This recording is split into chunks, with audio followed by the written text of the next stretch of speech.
是信不过哀家。御赐金丸是否为真，日后当可查证。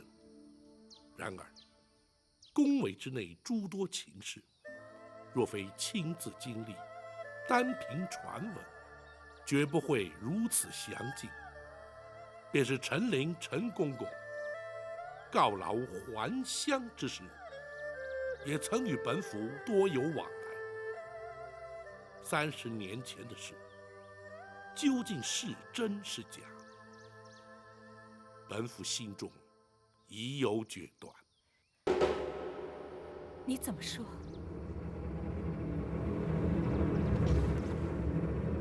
臣开封府府尹包拯，叩见娘娘千岁，千岁。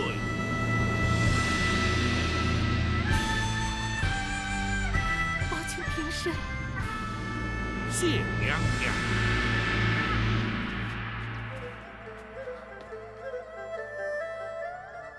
苍天呐，我总算是等到这一天了。苍天有眼。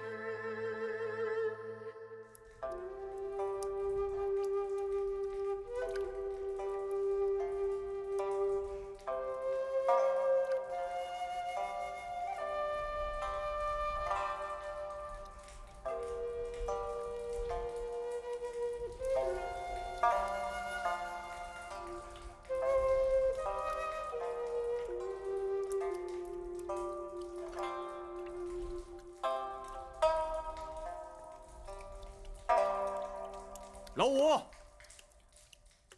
哼！哎，二哥，你什么时候变得这么神秘啊？有什么事儿不能在厅里说，非要把我约这儿来？有些话我不想让大哥他们听见。哎，老五，这就是你的不对了。都是兄弟，还分什么彼此？这些话就是不能说，只能让二哥你一个人知道。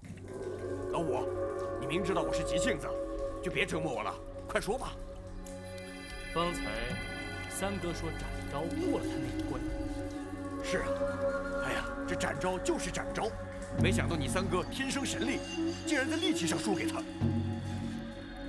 他使的是巧劲，算不了什么。那也不错了。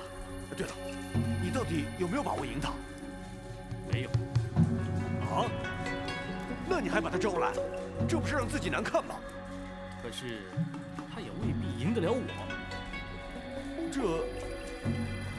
二哥，这就是我找你来要说的话。如果我和展昭比斗下来，输给了他，陷空岛无数的颜面就全靠你了。啊？我？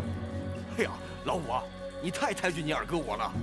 五兄弟里面，我的武功是最差的，你们都赢不了他，我就更不行了。不，你行。用你的火药地雷，大罗神仙也逃不了。老五，大哥说了，分个输赢就行了，干嘛非要拼命呢？不，如果我们都输了，从此就会在江湖上除名。不能让展昭活着离开陷空岛。哎呀，老五，别的事我都可以听你的，可这件事不行。大哥要是知道，那肯定会骂我的。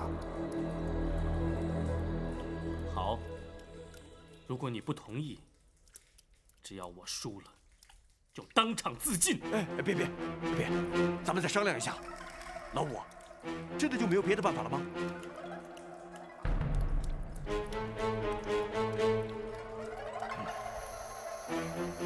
行，那我怎么才能让展昭进我的地雷阵呢？很简单，只要你在我和他决斗的10丈之内布下地雷，倘若我真的输给了他，立刻引爆。啊？什么？那不是连你也被炸成碎片了吗？这么做治不了展昭，而且，二哥，我的脾气你清楚。如果败给了展昭，活下去比死更痛苦，我宁愿跟他同归于尽。五弟。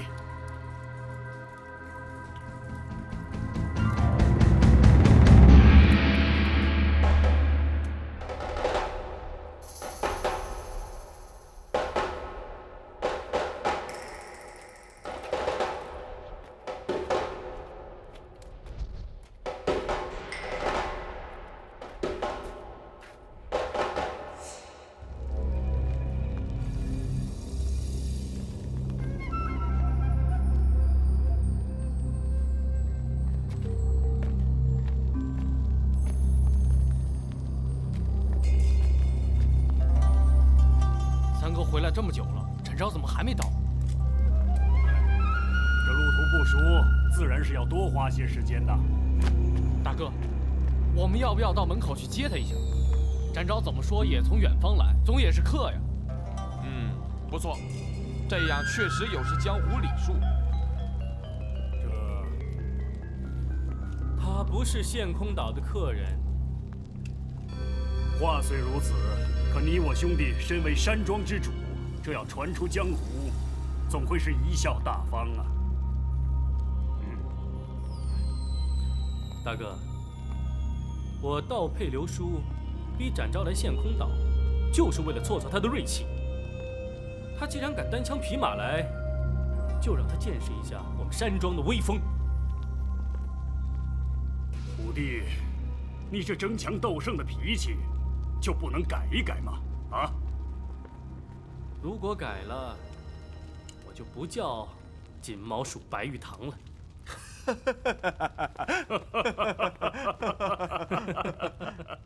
也罢，南侠展昭虽然名震江湖，可我们吴蜀在江湖中也不乏盛名，就依五弟吧。啊，好，大哥的确不失江湖豪气。不过比武较技，点到为止，不可拼命啊！尤其是你啊，二弟。我？不错。比武较技，手下总有分寸。可是你那火药地雷之术就毫无情面了，稍有不慎，非死即伤。展昭与吴蜀本无怨无仇，二弟，对付展昭，不得使用火药地雷。我怎么？大哥的话你也不肯听吗？不，大哥，这大哥，根本轮不到二哥出手，恐怕展昭连大哥这一关都过不了。比武较技，最忌轻敌。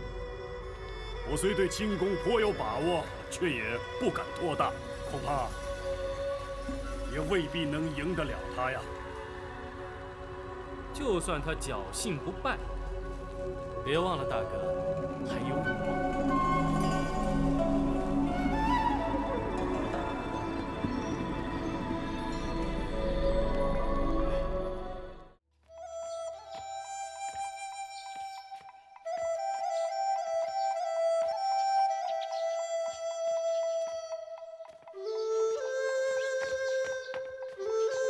启禀大人，老夫人已在厢房安置妥当，属下找来当地朴实妇女伺候梳洗换装。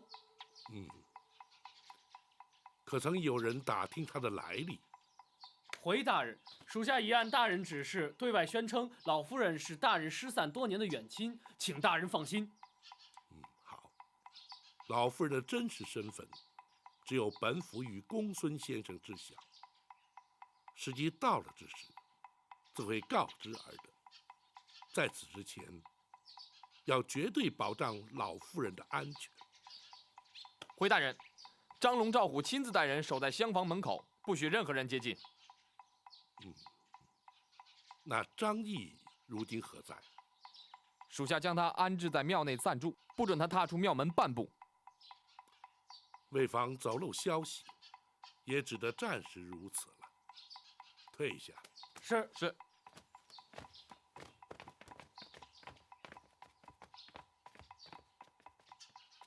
大人，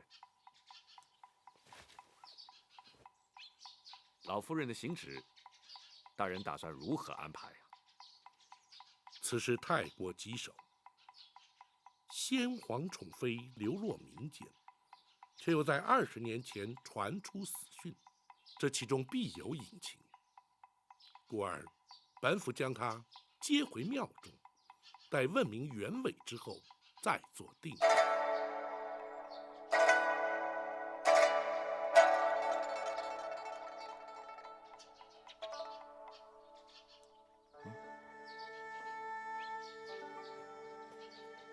老夫人，大人和公孙先生来看望您了。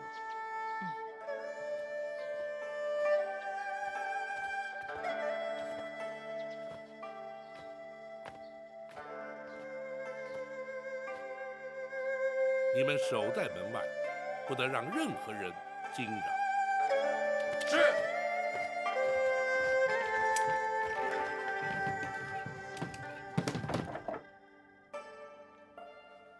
包拯叩见娘娘。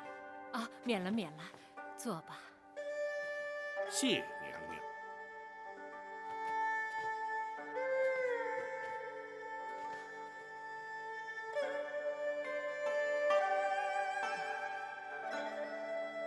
20年了，哀家几乎已经忘记打扮光鲜洁净是个什么样子。娘娘委屈了。不，为了等候今天，再多的委屈，哀家也心甘情愿。娘娘身份特殊，为防走漏消息，增添无谓的困扰，包拯自作主张，将娘娘接至庙中，并以老夫人相称。权宜之计，还请娘娘不罪。你处事谨慎周到，哀家又怎么会怪罪于你呢？此事的确必须隐秘，甚至当你将全盘往事了解之后，哀家还在担心你敢不敢接这个案子呢？娘娘何出此言？只因哀家的冤案牵扯到2位当今最为显贵的人。是哪2位？一位是当今的柳太后。娘娘不是说太后昔日与娘娘情同姐妹，此案又怎会与她有关？情同姐妹，哀家落得如此地步，全都是拜她所赐，被她所害。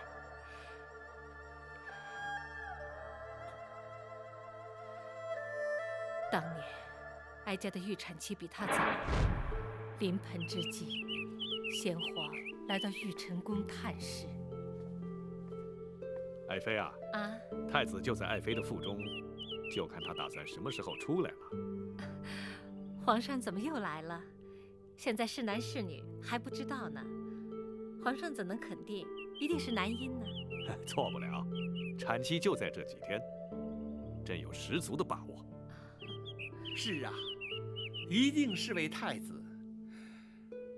如果明日出生，可就和八王爷同月同日生辰了。哦，哎呀，朕差点忘了，明儿个朕是玉帝的寿辰呐。真巧，若是能和八贤王一样的生辰，那日后肯定和八贤王一样贤德。但愿如此啊！陈琳，奴婢在。去玉果园采些应时果品，与八贤王送去。奴婢遵旨。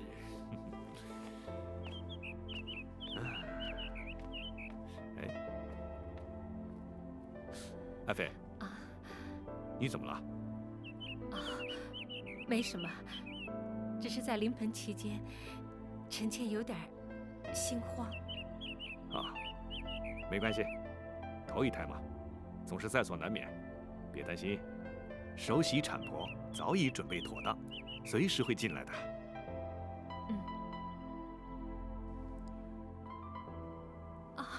爱妃，你怎么了，爱妃？爱妃，爱妃，快生了，快生了，快生了，快来人啊！找产婆进来，快找产婆进来！是。哎，爱妃，别慌，马上就好。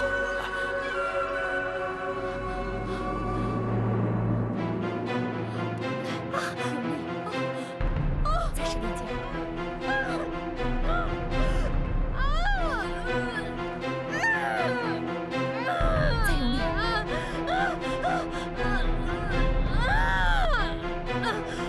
使劲儿。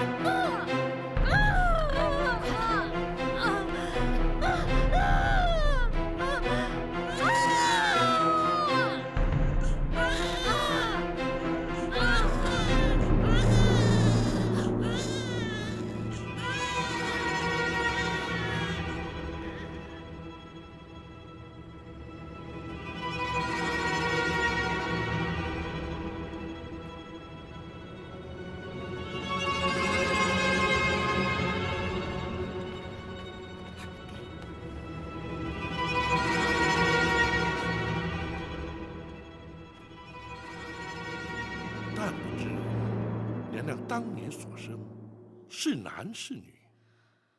不论是男是女，等哀家醒来以后，出生的婴儿就变成了不知名的怪物。此话怎讲？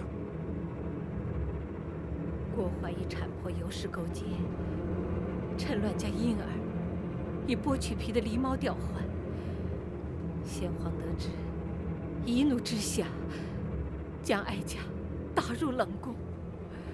其实这一切，全是刘妃在暗中指使。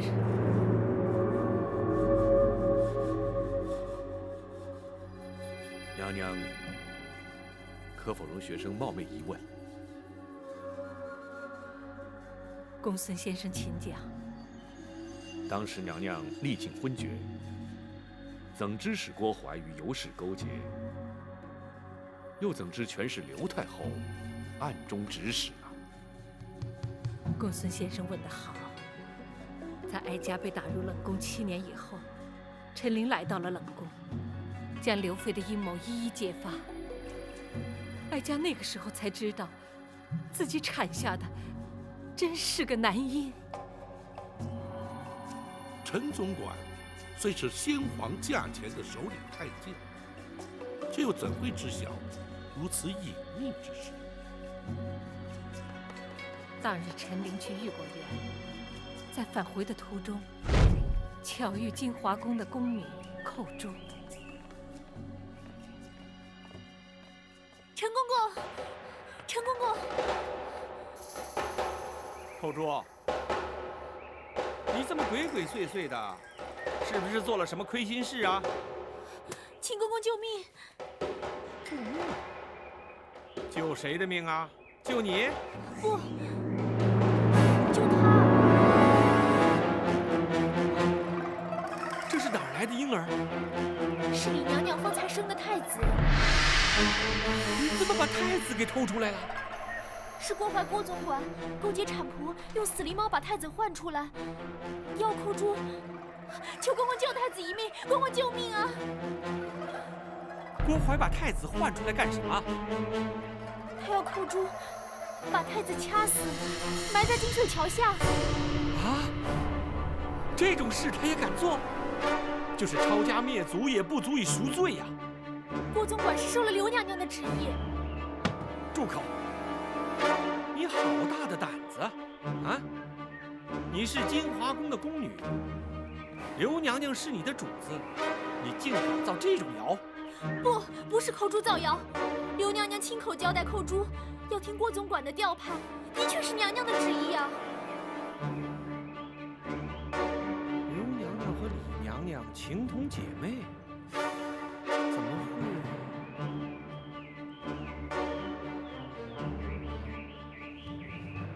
难道是为了争夺正宫娘娘之位？李娘娘产下了太子，皇上就要封她为皇后？一定是这个缘故。公公，你快把太子带出宫去，如果被郭总管发现，恐怕我们都得赔上性命啊！不错，干下这种大逆不道的事，一定会杀人灭口。可是我能把太子带到哪儿去呢？哪儿都行，只要出了宫，先保住太子的命再说。寇珠，你是刘娘娘的心腹，否则她不会让你参与这种事。可你为什么要背叛她呢？公公，寇珠虽然只是个下人，可是还懂得道理。太子是皇上的亲骨肉，大宋朝未来的君主。只要是大宋子民，人人都该拼着性命地保护他。再说，孩子是无辜的，不能让他成为争权夺利的牺牲品呢。寇珠，你这丫头的忠义之心，更显得郭槐和刘娘娘的卑鄙险恶。你放心，就算拼了我这条命，也要把太子安安全全地送出宫去。多谢公公成全，多谢公公成全。不，身为人臣，这也是我该尽的本分。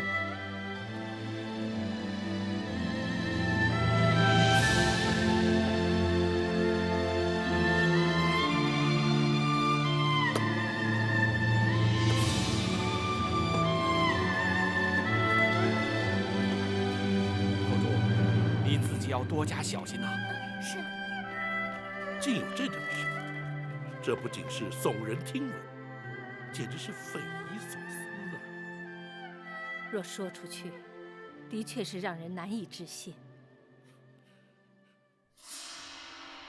不对，那陈琳既然将婴儿送出宫去，想必有个去处。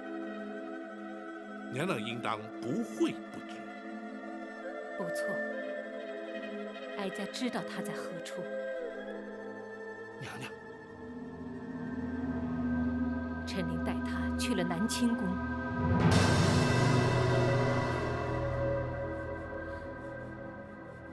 南清宫是八王爷的府邸，难道说八王爷也知道这件事的来龙去脉？不仅如此，八王爷还把他带到自己府邸，与其他皇子一起抚养。娘娘适才言道，此案涉及2位当朝显贵，这第2位，莫非就是当今皇上？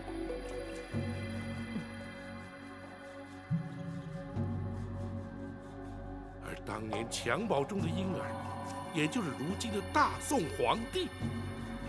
正是。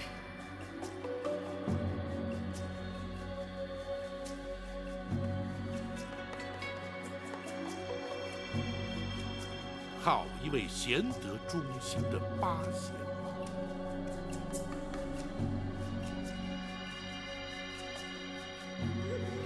大人，难道当今皇上不是刘太后所生？因果报应。在哀家被打入冷宫以后，他虽然也生了一名男婴，并封为东宫太子。他自己也如愿以偿地坐上了正宫之位。不幸的是，太子6岁时得病身亡，终究还是落了一场空。先皇伤心之余，从此沉溺于道家之学，并由诸王皇子之中遴选太子。八王爷便是趁此时机，将先皇亲子送入宫中，保住了先皇血脉。然而，当时八王爷因何不向先皇禀告此事呢？后宫权力倾轧，自古皆然。当时若是揭发此事，非但难以取证，甚或危及太子性命。八王爷隐忍不报，也是情非得已。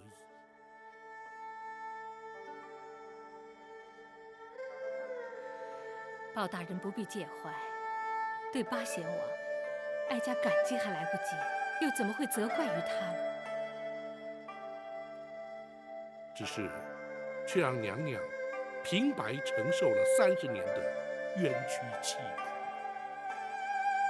不，得知皇儿安然无恙，哀家已心满意足。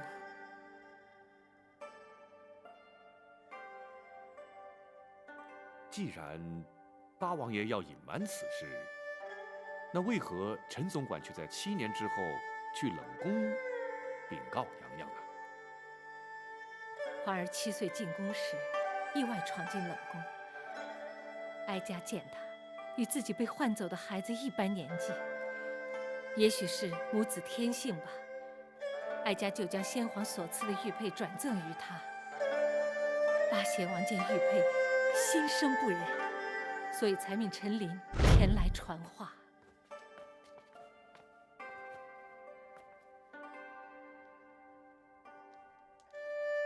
娘娘，有人看您来了。冷宫禁地，又有谁会来看我？回娘娘，是奴婢陈琳。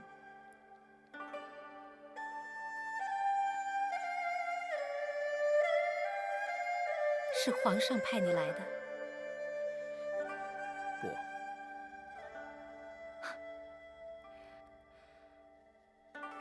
我真是痴人说梦话。我打入冷宫已经7年，皇上从来没有来过这里，他怎么会派你来看我呢？娘娘受的委屈，奴婢全知道的。你怎么会知道？连我自己都渐渐相信，当年生下的是个怪物。不，娘娘生的是一位皇子，是皇上的嫡亲血脉呀。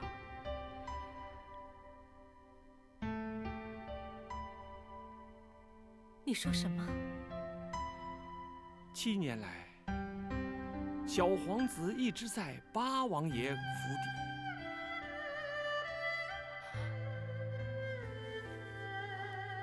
你说什么？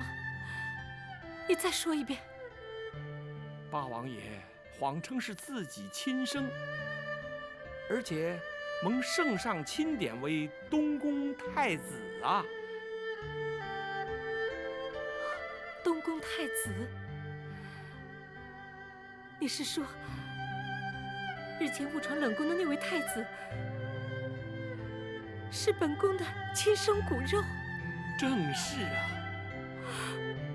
八王爷唯恐小太子被奸人所害，因此隐瞒至今。娘娘赠给太子的玉佩，八王爷看到了，未免娘娘担心，才要奴婢前来禀告娘娘啊。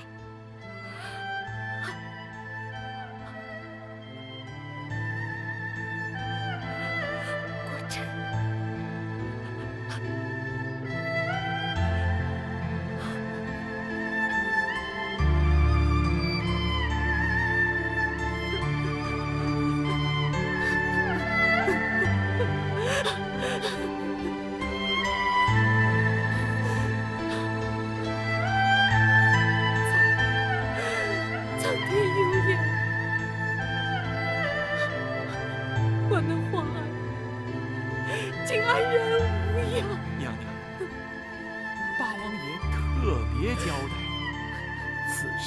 切莫声张，若要被奸人得知，后果就不堪设想了。是谁？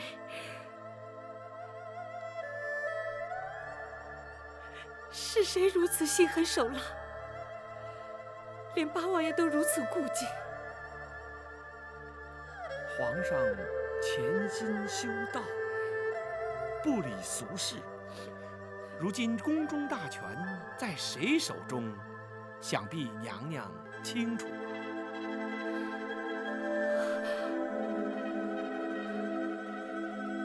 是他，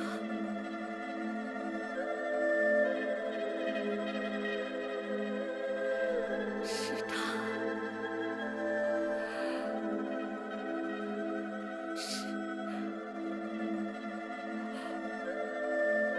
是刘妃。正是她呀！刘娘娘觊觎正宫娘娘大位，才指使郭槐定下这狸猫换太子的阴谋啊！我和她情同姐妹，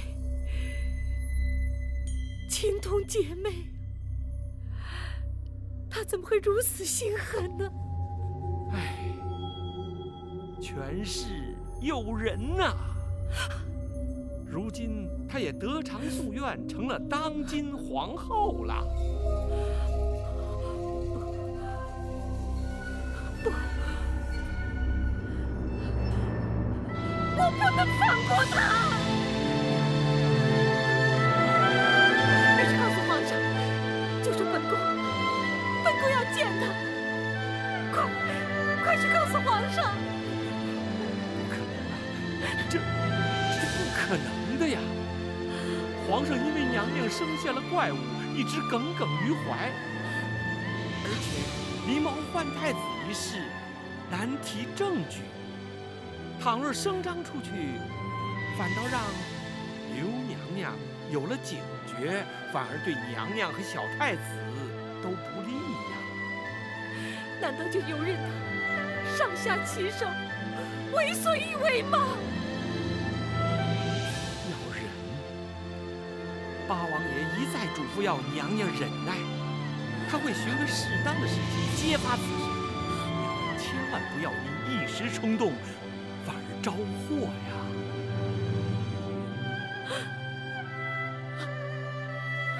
为了确保皇儿平安，哀家也只好忍耐，只好每天夜里焚香祝祷，祈祷上苍保佑皇儿，盼他不受伤害。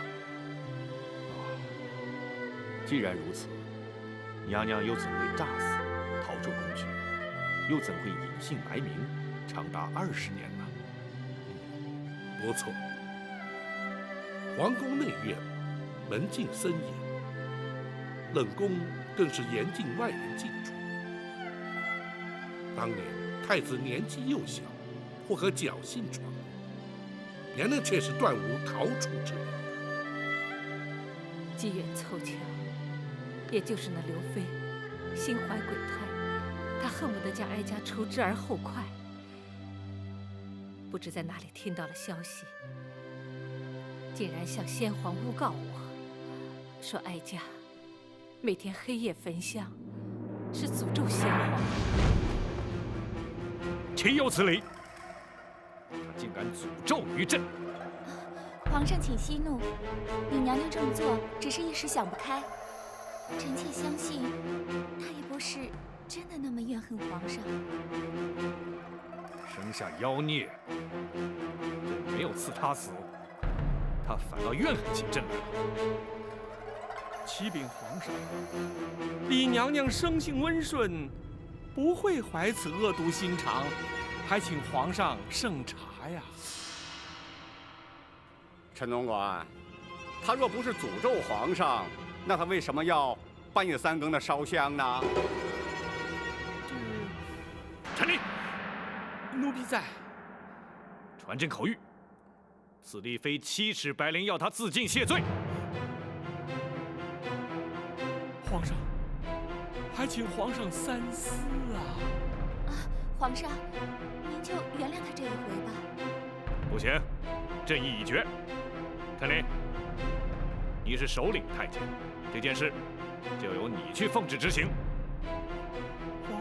皇上，大胆！你敢抗旨不遵？奴婢不敢，奴婢遵旨。郭槐，奴婢在。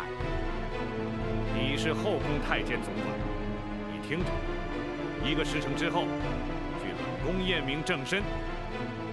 奴婢遵旨。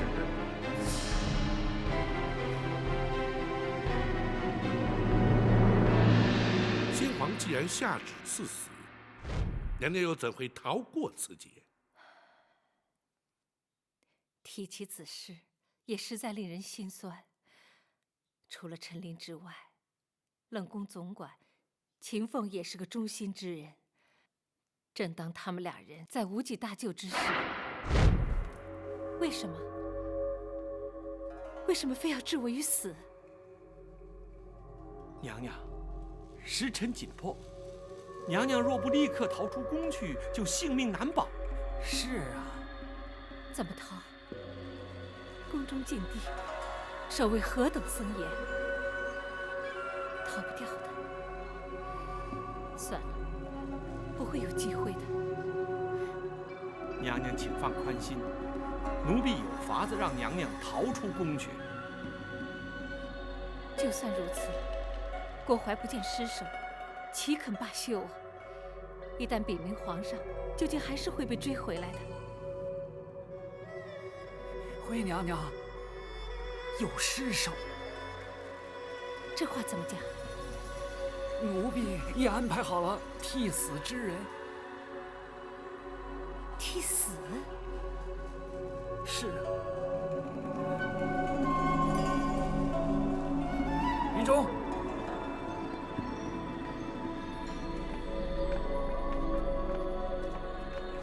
奴婢于中叩见娘娘。秦风，他是？回娘娘，于中是冷宫的小太监。奴婢自他9岁进宫，便一直带在身边，由他替死，就有了尸首。真是难为你们了。可是郭槐奉旨验明正身，又岂会认不出来？由他替死，不是白白赔上一条性命吗？这没有用的。不，郭槐认不出来。他怎么会认不出来呢？娘娘或许从未见过人一死之后的情形，奴婢在宫中多年，却见过不少案例，吊颈而亡，大多数面呈青紫，颜容扭曲。若不仔细辨认，是很难分辨原来容貌。可是，郭槐他要是仔细辨认怎么办呢？哼，那郭槐心怀鬼胎，问心有愧，谅他也不敢正眼去看。娘娘，奴婢相信，这一定能瞒过郭槐的。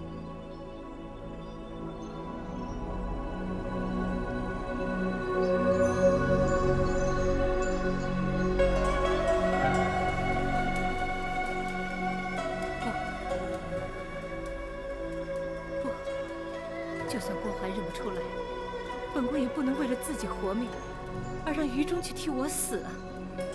任何人都没有这个权利，让他做这样的牺牲。启禀娘娘，奴婢是自愿替死的。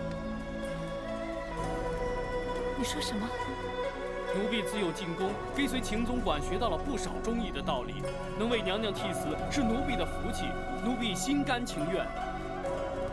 不，本宫不同意。请娘娘成全奴婢的一片忠心。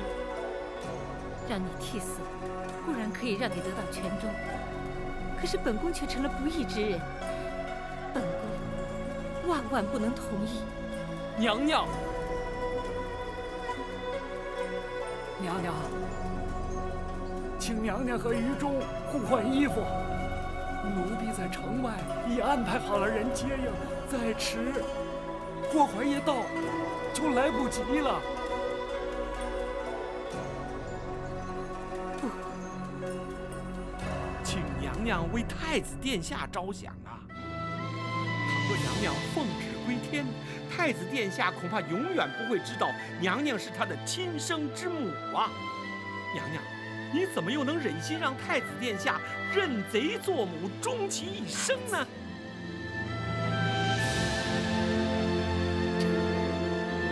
只要留得性命在，终有一天，太子殿下和娘娘能够母子团圆。届时，非但能洗刷娘娘的冤屈，更能让这是非黑白、善恶对错昭然于世啊！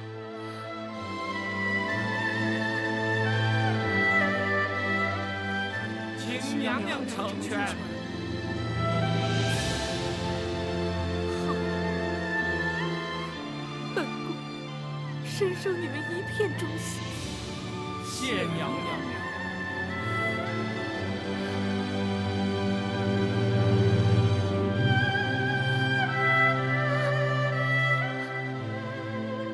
讨一个忠肝义胆的小武忠。无论是于忠，还是秦凤、陈琳，他们都是哀家生命中的贵人。若无他们帮助，哀家恐怕早已命丧九泉。娘娘，既然那秦凤替娘娘安排了接应之人，又怎会让娘娘流落至此，饱受穷困苦难呢？也是造化弄人。秦凤的确派人接应了哀家，而那个人在接应哀家前往避难之所的途中，不幸染病身亡。哀家举目无亲，四处游荡，盘缠用尽，只好乞讨为生。那个张毅原本是个小乞儿，哀家将他收为义子，相依为命。如今他已长大成人，以卖菜为生，奉养哀家。日子过得虽然清苦，但也能够勉强度日。宝琴，臣在。如今你已经明了此事的来龙去脉，哀家的冤案，你可还敢接？回娘娘，如今已无关乎敢或不敢。包拯身为人臣，却图令太妃娘娘蒙冤受屈，一事不忠。如今，包拯定当竭尽心力，为太妃娘娘平反。有你这句话，我就安心了。丁娘娘，事关重大，不可不慎。为求掩人耳目，请娘娘全充包拯失散多年的远房表亲，也好名正言顺同返京城。恳请娘娘恩准。一切就依你。谢娘娘。娘娘，学生敢问，娘娘的双目是如何失明的？哀家也不清楚，不知什么时候就看不见了。可否让学生替娘娘看看？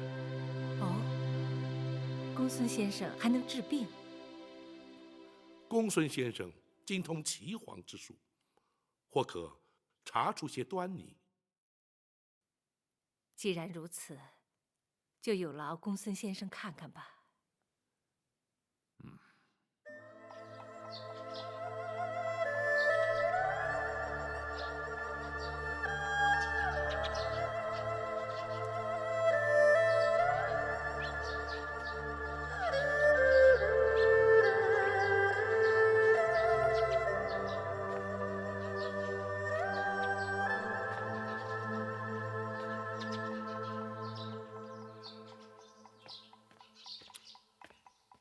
公孙先生情形如何？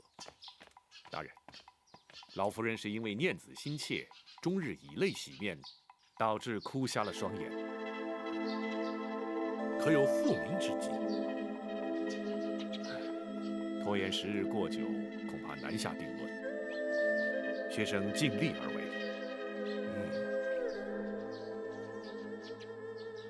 大人如今作何打算？此案牵涉太广，一时尚难有对策。然而无论如何，都必须尽快回京，以免夜长梦多。王朝马汉在，准备一顶软轿为老夫人带路。一旦准备妥当，立刻启程回京。是。大人，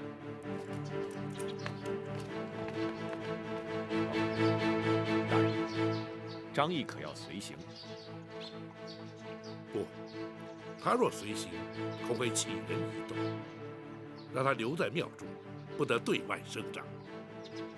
是。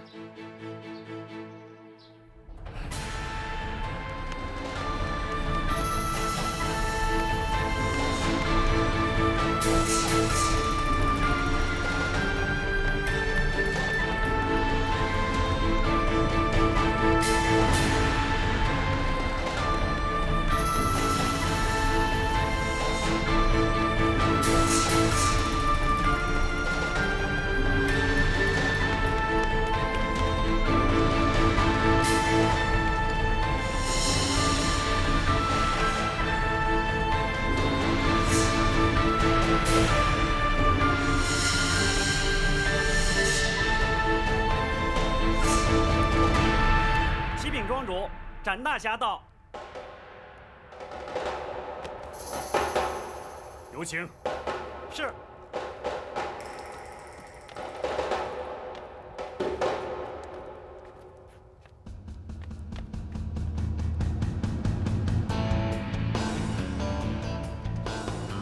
南侠展昭亲临仙空岛，卢某未曾远迎，还望展大侠休要见怪。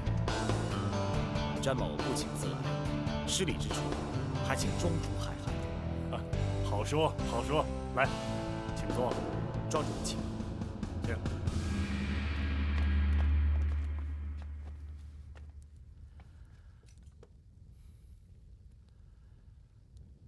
詹某今天的来意，庄主想必心知肚明吧？不错。请恕詹某直言，詹某与吴蜀无仇无怨，纵有冤仇，也应该依江湖规矩，而不该惊动官府。更何况是皇宫大内。不知卢庄主对此有何说法？展大侠应该心中有数，我弟这么做就是为了“御猫”二字。御猫二字对詹某毫无意义，对吴蜀兄弟更无不敬之心，还请诸位明鉴。可我们五弟却不这么想。白兄可以对展某不满，却不应该惹上官家。五弟的行事的确有些莽撞了，但我卢某兄弟五人同生一气，自当力挺。展大侠若有所责怪的话，我们兄弟共同承担。吴蜀兄弟重情重义，江湖皆知。正因如此，展某更望此番前来能够善了，还请庄主大度，赐还皇上玉佩。展某衷心感谢。展大侠，仙空岛吴蜀无心与展大侠为敌，更无意招惹官家，只是事已至此，彼此还少不得一番较量啊。庄主此举又有何意？比武架计点到为止，这三弟四弟均已败在展大侠手中，只要能将我们五兄弟一一击败，卢某天为吴蜀之首，自可做主，将玉佩奉还。倘若败的是展某呢？五弟争的不过是一口气，届时江湖朋友自然会知晓。到时玉佩仍交展大侠带回。展大侠，你以为如何呀？既然如此，恭敬不如从命。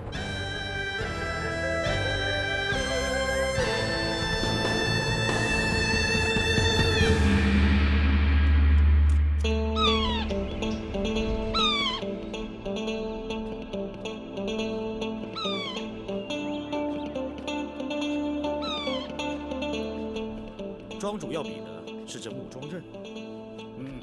不错。卢某自认在轻身功夫上稍有专攻，就向展大侠请教轻功了。啊！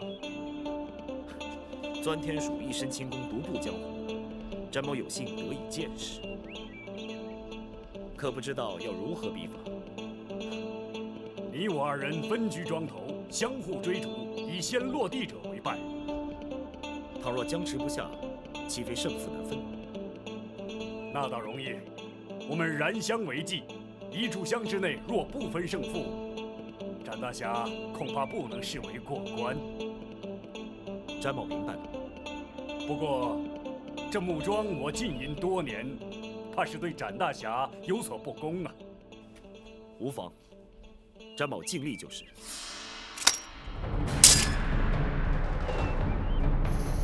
哦，不愧是南侠展昭，三弟四弟，燃香。是。庄主，请。请。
詹大侠身手不错，庄主也不差。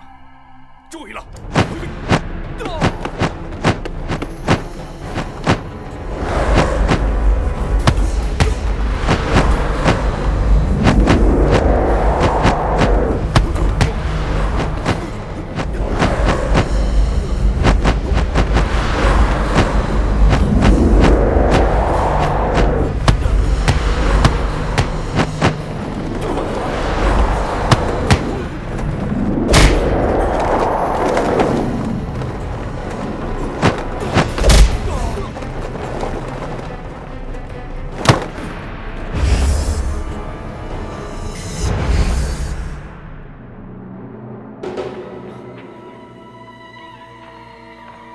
詹大侠，没有时间了，庄主请留神，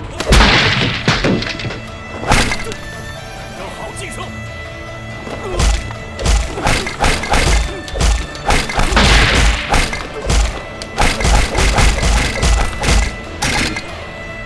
好腿！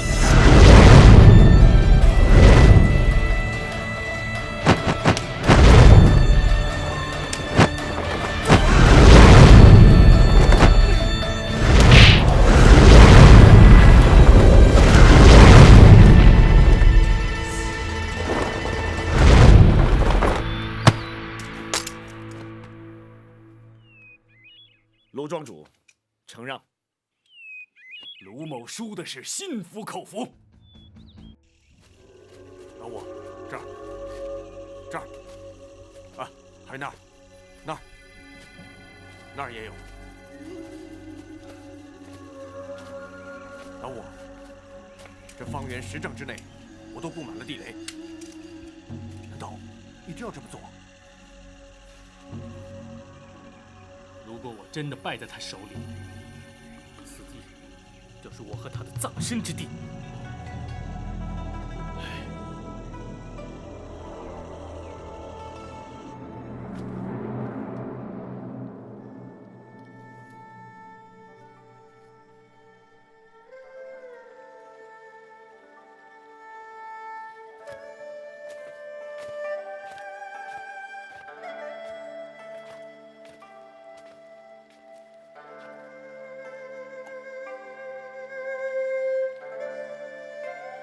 老夫人，请用茶。有劳你了。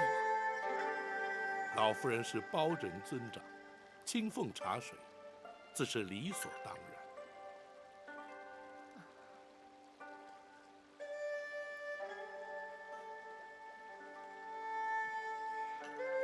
20年来，让老身总算有了依靠。可惜我双目失明，无法亲眼目睹你的容貌，终其一生只能凭空臆测。老夫人请宽心，老夫人失明的原因，学生已然明了，或许能找出方法，让老夫人尽快复明。哦，有可能吗？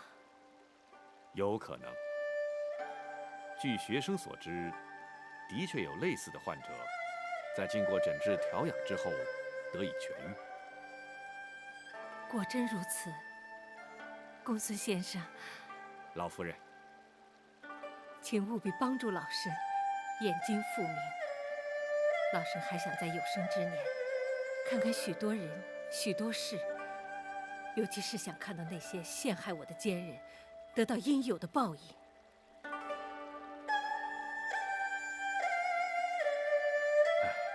老夫人，你的演技最忌讳的就是动气，也不宜伤心激动。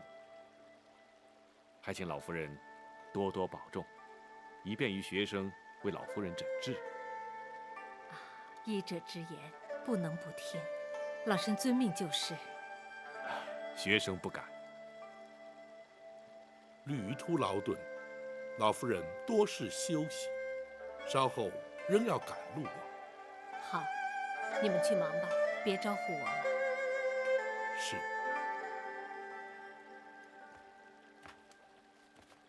你们4个在此，随时听候老夫人差遣。是。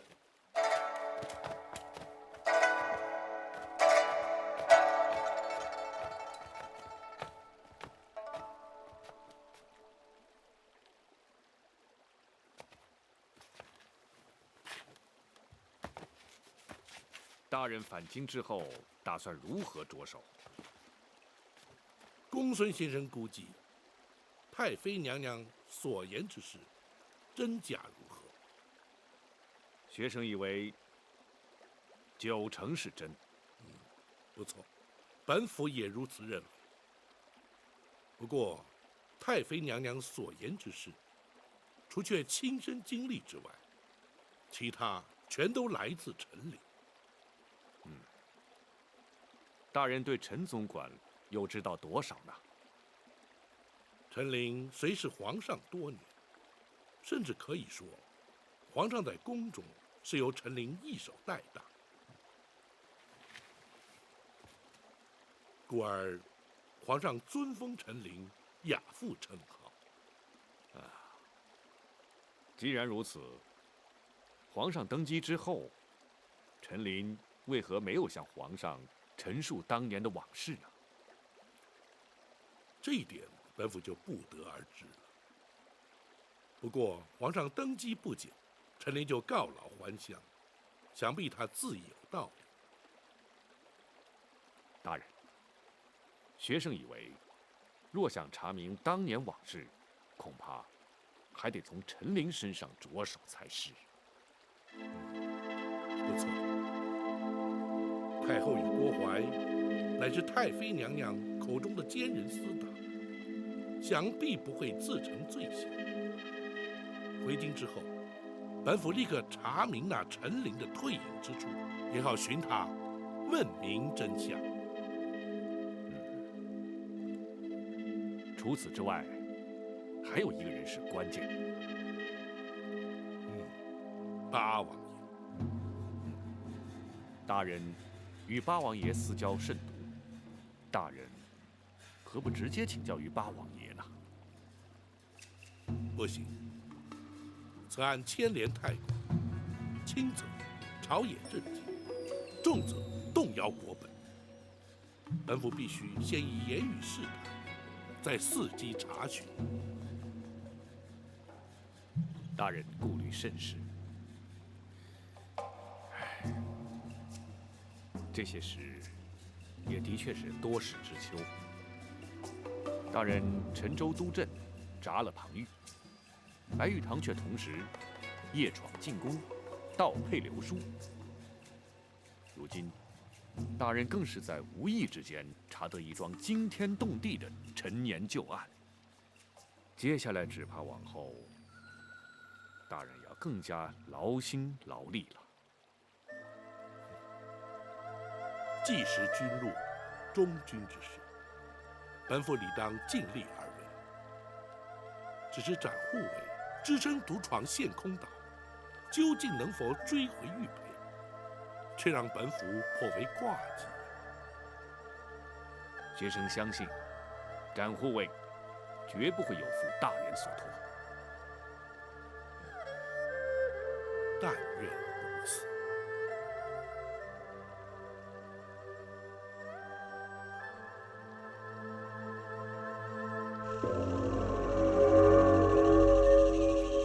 展大侠果然名不虚传，不过卢某武弟在我兄弟之中武功最高，展大侠却未必能够轻易过关呐。锦毛鼠白玉堂武功精湛，名震江湖。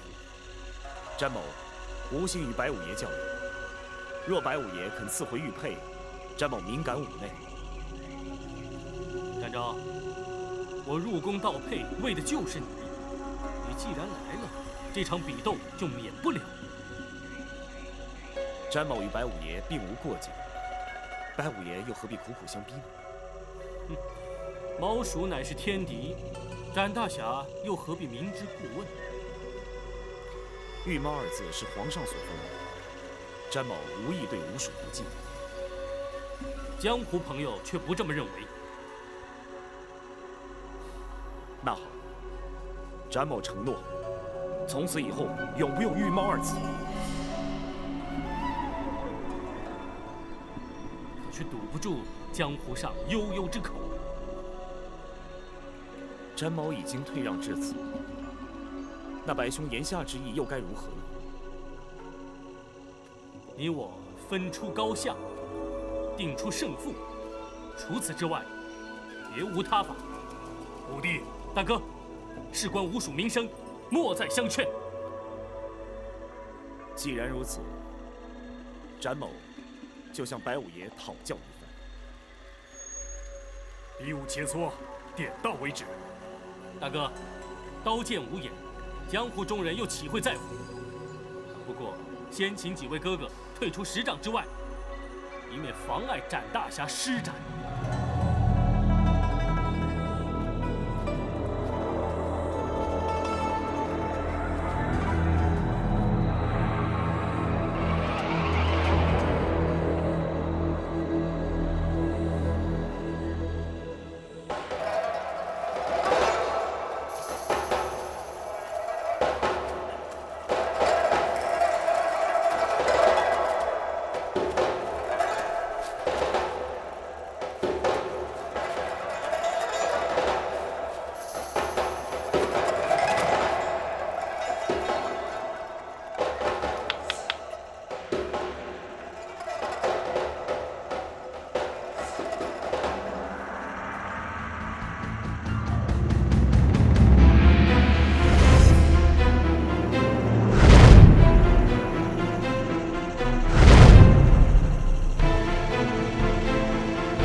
郑昭，你这是什么意思？白兄意所何指？为何剑不出鞘？你是存心看不起我白玉堂？白兄误会，既是切磋比试，又何须兵刃相见呢？不是切磋比试，而是为了名誉而战。如果你不肯放手一搏，休怪我毁去玉佩，让你交不了差。那得罪了。来得好！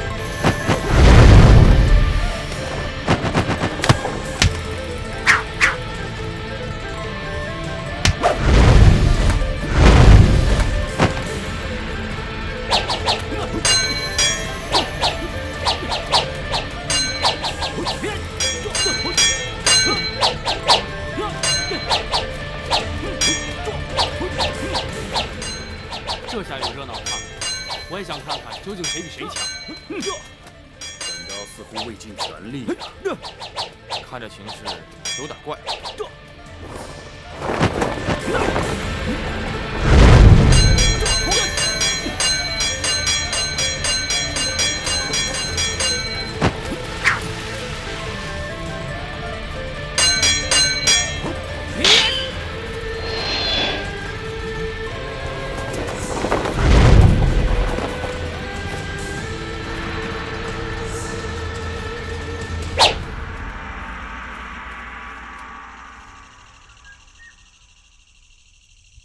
南侠展昭也不过如此。白五爷果然高明，展昭佩服。如今江湖上人总该知道，皇上封的御猫，毕竟还是比不上陷空岛吴蜀。老五，这下可给我们兄弟扬眉吐气了。战大侠，武帝是侥幸获胜。不，武帝败了。三哥，你这话怎么说？他长剑已断，若不算败，难道真要他血溅当场吗？不错，三弟，你把话说清楚。大哥，请看，这是竹剑。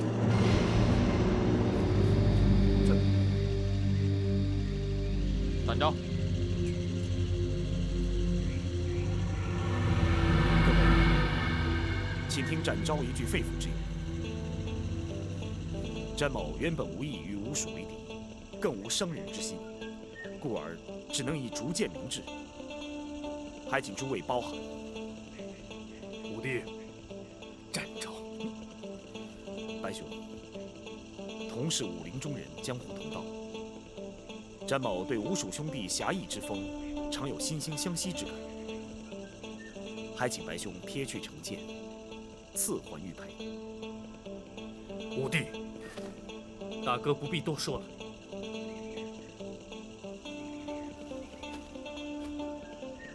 二哥，我来了，我来了，老五，你赢了。不，啊，我输了。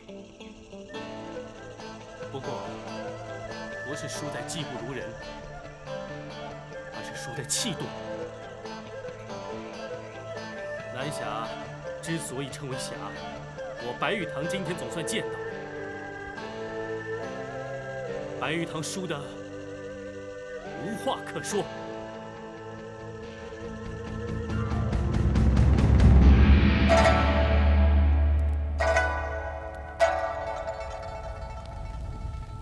玉佩奉还。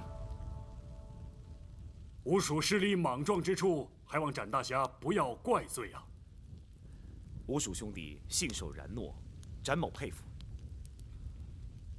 惭愧，为了这个虚名，险些断送了吴蜀的声誉。这五弟之错，也就是我五兄弟之错，还请展大侠回京转禀包大人。如果朝廷要追究刑责，吴蜀绝不会逃避，随时接受包大人的惩处。罗庄主，请放心，玉佩是由白五爷主动奉还，展某答应庄主，绝不会将他缉捕归案。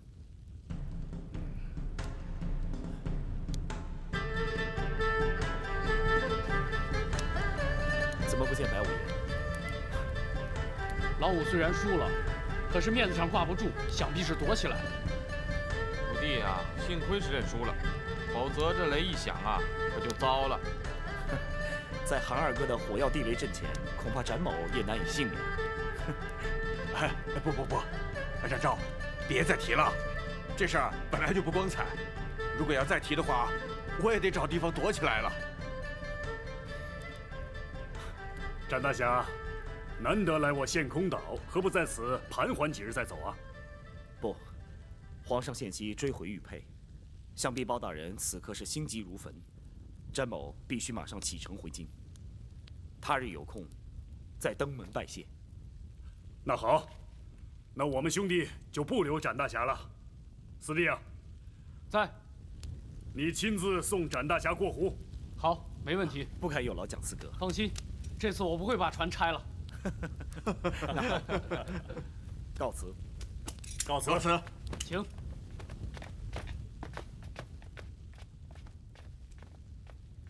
这展昭果然是个英雄豪杰呀！哎，二哥，五弟要是没认输，你真眼抱着地雷？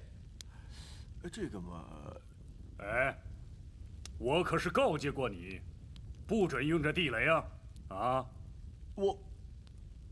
哎呀，我就实话跟你们说了吧，反正五弟也不在这儿，我埋的呀，那根本就是空地雷，它没装炸药啊！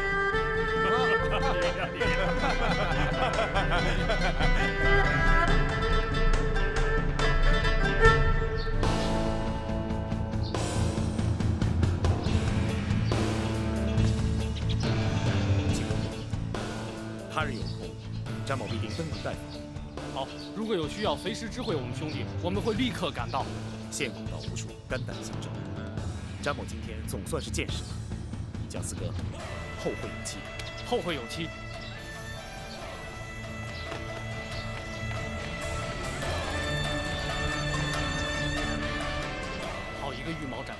在下心服口服。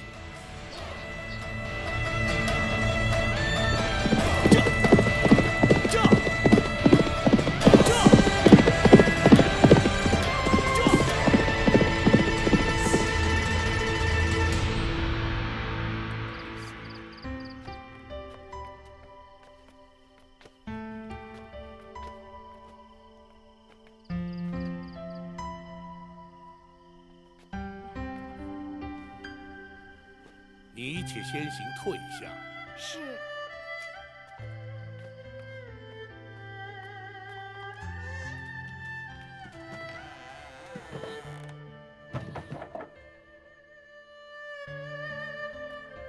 娘娘，府衙内并无女眷，这厢房乃是为包拯嫂娘来京暂住所备。不周之处，还请娘娘见谅。无论是何处，都要比那破屋强多了。包钦口中的嫂娘是何许人？怎么会有如此怪异的称呼？回娘娘，包拯自幼父母双亡，乃是长嫂带大，故而以嫂娘相称。这倒颇不寻常。嫂娘至于包拯，虽无生育之能，却有养育之情，故而包拯始终以人子之礼视之。包钦能视长嫂以孝，的确是难能可贵。所谓百善孝为先，无怪乎能成为朝廷支柱，社稷栋梁啊。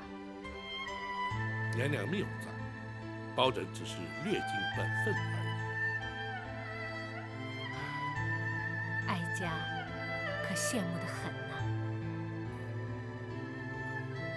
娘娘请宽心，一旦全案查明，彻底平反之后，娘娘定可以与皇上重续天伦。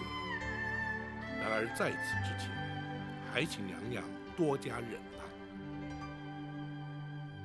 哀家自知此案难办，所谓事不关心，关心则乱。也罢，哀家一切尽待包钦安排吧。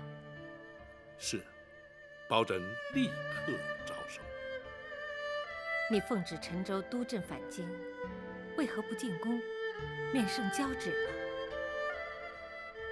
若非奉诏，夜不入宫，乃是宫中的体制，包拯岂敢不遵？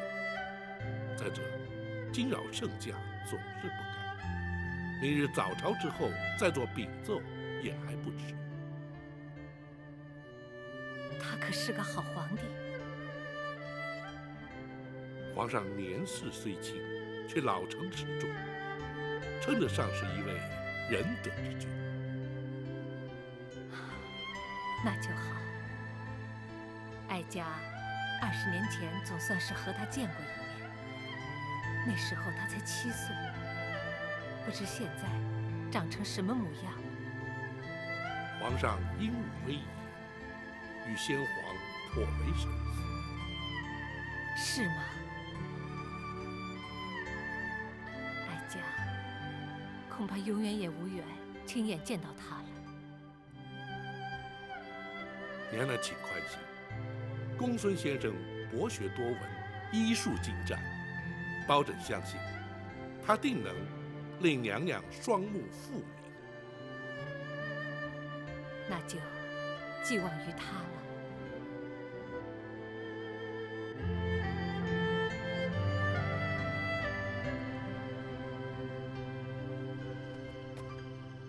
大人，学生翻遍医书，搜尽枯肠，总算是不辱使命。哦，公孙先生可是已有医治之法？大人，老夫人抑郁终日，以泪洗面，双目血路受阻，挚爱难通。久而久之，经脉受损，导致失明。然而状似真盲，实则却是假盲。哦，何谓假盲？老夫人的失明只是暂时，而非永久。学生若是以金针过穴之术打通血脉，再佐以活血明经之药，滋补调养，学生确信当能痊愈。如此甚好，就劳公孙先生明日一早就开始为娘娘诊治。是，学生遵命。大人，王丞相来访。相爷怎会在此时前来？快请至花厅说话。是。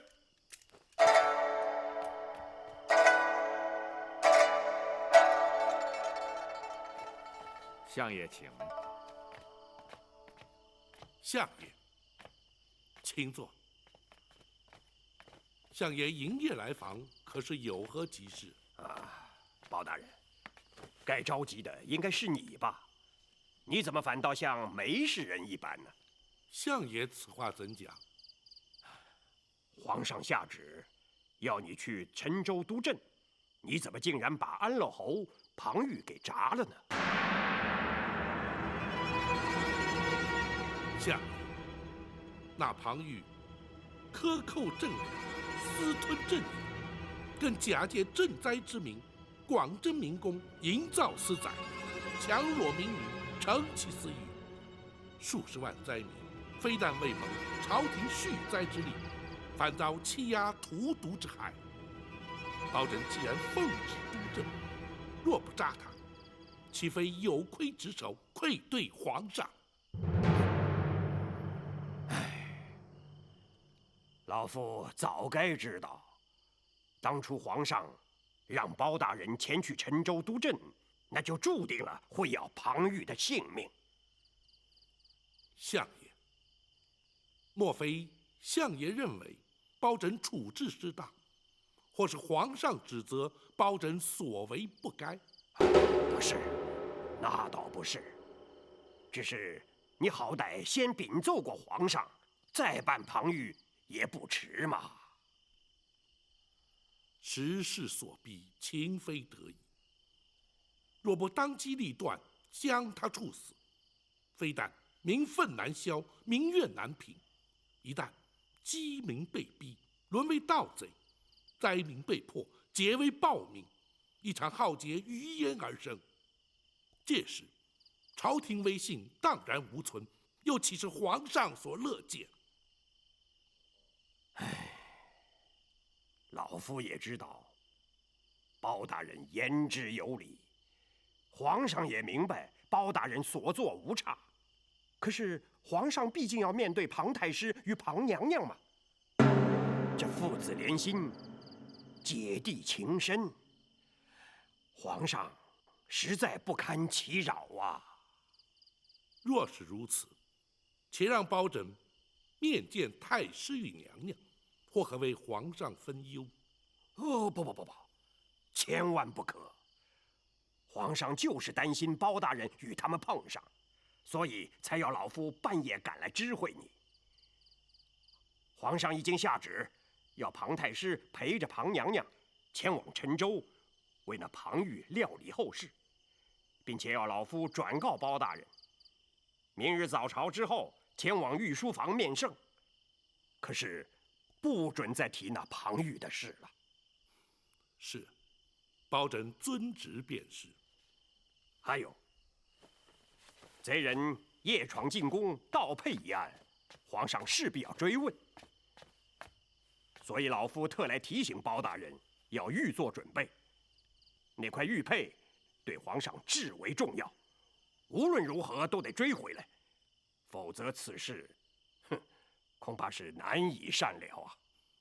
多谢相爷提醒。还有一件事，相爷，看来包拯替相爷的确惹了不少麻烦呐。老夫要提的不是公事。哦，相爷请讲。听说包大人从陈州带回来一位亲眷。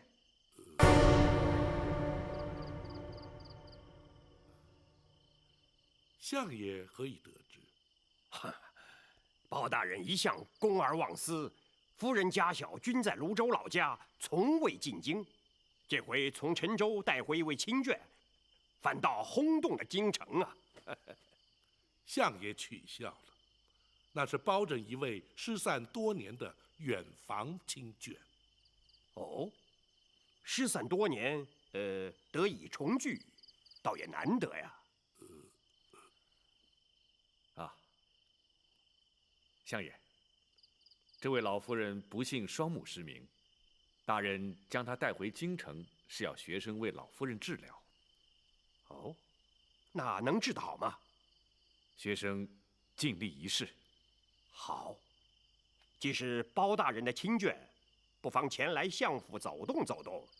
老夫那位夫人呐，可是出了名的好客呀。是，多谢相爷抬爱。包拯日后定当安排。好，皇上交代的话，老夫都带到了。老夫想说的话，也已经说完了。包大人连日奔波，想必累了，老夫不多打扰，就此告辞。包拯恭送相爷。不，你知道，老夫最怕麻烦人了。是，包拯遵命，相爷好走啊。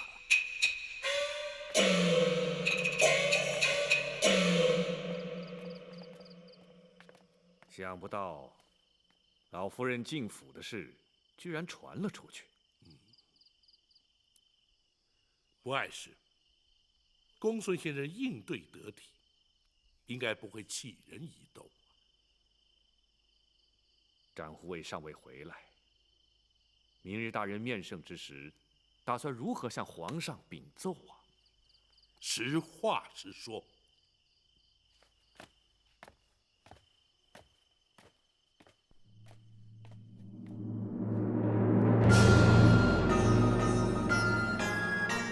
展护卫有把握把玉佩追回？回皇上，臣确信展护卫必能不负所托。那夜闯进宫盗佩流书的究竟是什么人？据展护卫指称，此人来自江湖，人称锦毛鼠白玉堂。只因皇上赐封展护卫玉猫称号，心生不服，故而入宫盗宝，意在逼展护卫出面，而并无不利于皇上之行。朕自诩无愧对于臣民百姓，倒也无惧。倘若惊吓到太后，岂非陷朕于不孝？你执掌开封，却让人闯入进宫，朕要听听你怎么说。回皇上，那白玉堂武艺超群，宫中卫士恐怕皆非其敌手，遭他闯入，是因力有未逮。然而，包拯也难脱失职之嫌，请皇上下旨降罪，臣绝无怨言。皇上，案发之时，包大人与展护卫均不在京师，所谓鞭长莫及，还请皇上不罪免罚。行了，这点道理朕岂会不明白？只是那白玉堂入宫盗佩，是因为朕封展昭玉猫之故，乍听起来怎么像是朕的过错了？臣惶恐，臣绝无此意，请皇上慎查。朕不是怪罪于你，只是不满那白玉堂。好了，一旦将他擒获，立刻把他带进宫来。朕倒要看看他是何方神圣，竟然偷到朕的身上来。臣遵旨。对了，府上那位亲眷，眼疾治得如何了？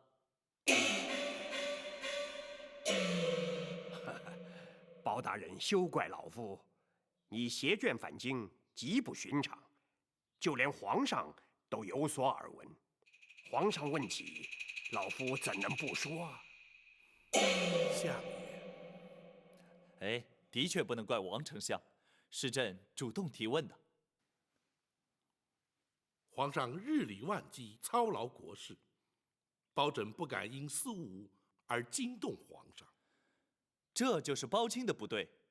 你乃是朕的肱骨之臣，朕表示关心，难道不对吗？臣不敢。哈，包大人，皇上是以仁孝治国，既然尊长有疾，子侄焉能不忧啊？包大人公务繁重，若是再为家务所累，岂不反倒让皇上心中不安了吗？包拯绝不会因私害公。行了，朕知道你一向公而忘私。既然朕已开口询问，难道包卿就不打算回话吗？臣不敢。那位老夫人正在府中由公孙先生整治，请皇上万勿挂心。好，公孙先生神医神术，想必能够治愈。若需要宫中御医协助，包卿尽管开口。谢皇上隆恩。照方抓药，细火慢煎，每日3副，饭后服用。是。公孙先生，老夫人，老身这对眼睛，你真的能治好吗？回老夫人，学生自信有8、9分的把握。若果真如此，公孙先生真不愧是老身的再造恩人了。学生不敢。不过，有一件事情，务必要请老夫人全力配合。严医治病，当遵医嘱，此乃天经地义之事，请公孙先生明讲。是。老夫人的眼疾，非一朝一夕所致，实乃因思念亲人，过度忧伤。如今学生施以金针过血之术，再佐以明目活血之药，只要安心调养，当可痊愈。不过在此期间，千万不可焦虑激动，否则恐会前功尽弃。这一点，尚请老夫人要多加克制。好，公孙先生的嘱咐，老身会牢记在心。多谢老夫人。公孙先生所言是真，亦或是只为了安抚老夫人？大人，两者皆有。学生担心，大人追查此案之时，老夫人会饱受刺激，一旦过于激动，非但对病情不利，甚至有碍于大人查案，故而先期诱导，防患于未然。公孙先生果然顾虑周到。大人谬赞，但不知大人打算由何处查起？南清宫八王爷府。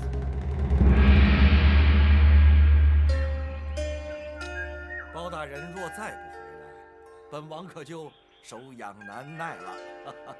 果儿陈州事了，包拯就立刻赶回京了。哦，哼，没想到包大人也会口出狂语啊！不该，不该呀！王爷怎知包拯所言不实？贼人夜闯进宫，盗佩流书，惊扰圣驾。包大人难道不是为了此事赶回来的吗？的确难逃王爷法眼，正是为此。哼，追查的如何了？展护卫已前往追击，日内当可将玉佩追回。那就好。若是追不回玉佩，皇上势必耿耿于怀，睡不安枕了。圣驾遭到惊扰，皇上心中不悦，包拯犹能理解。为了一方玉佩，让皇上耿耿于怀，却让包拯不解。此佩对皇上来说意义非比寻常。包拯愿闻其详。那方玉佩原本是太宗皇帝生平最爱之物。先皇被立为太子之时，太宗皇帝便以此玉佩相赠。如此说来，那玉佩乃是先皇传于皇上的遗物。不，皇兄当年将此佩赐予了一位宠妃。哦，但不知是哪位人啊？是……唉，往事已矣，人事全非，不提也罢。那么玉佩又怎会到了皇上手中呢？皇上7岁那年被选立为太子，进宫之日，偶遇这位皇娘，二人一见投缘，便以此佩相赠。自此，皇上终日随身佩戴，从不离身。此佩被盗，皇上自然难以释怀了。先皇遗物辗转重回皇上手中，也可称得上是冥冥之中自有天定了。这位皇娘对皇上期许甚深，而以仁孝2字相勉，这也是皇上立志以仁孝治国之因呢。难怪皇上对这玉佩如此在意。但不知那位皇娘如今又在何处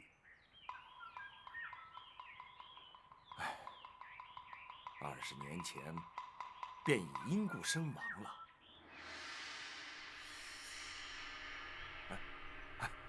下棋，下棋，不说这些陈年往事了。是。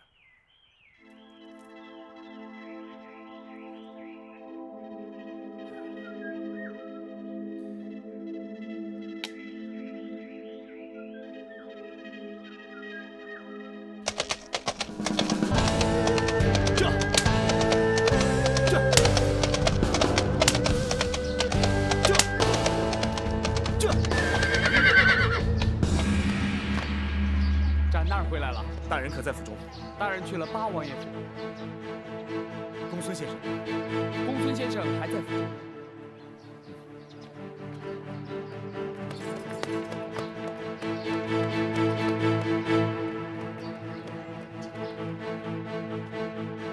展护卫辛苦了，可曾追回玉佩？信不辱命。太好了，如此一来，大人可以向皇上交代了。学生立刻通知大人。且慢，展昭有一事要和公孙先生商议。展护卫，请说。玉佩虽然追回，詹某却没有将白玉堂带回来。在大人回府之前，还请公孙先生帮忙想个对策。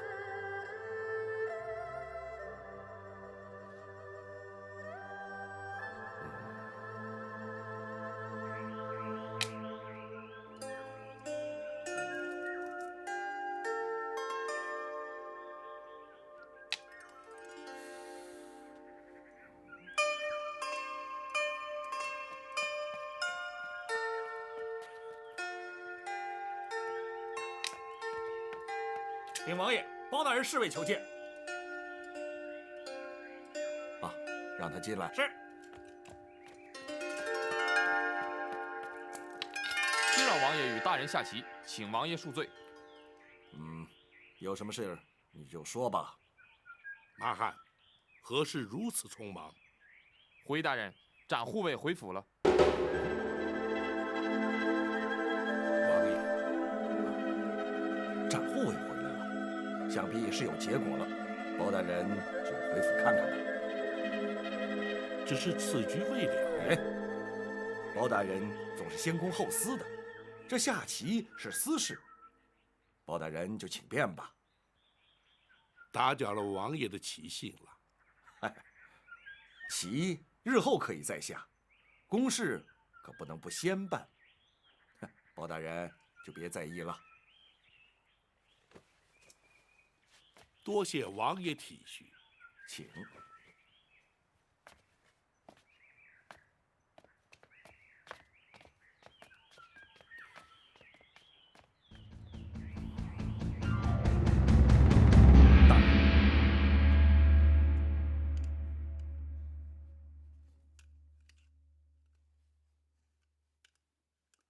没想到，这块玉佩之中，竟然藏有如此多的纠葛。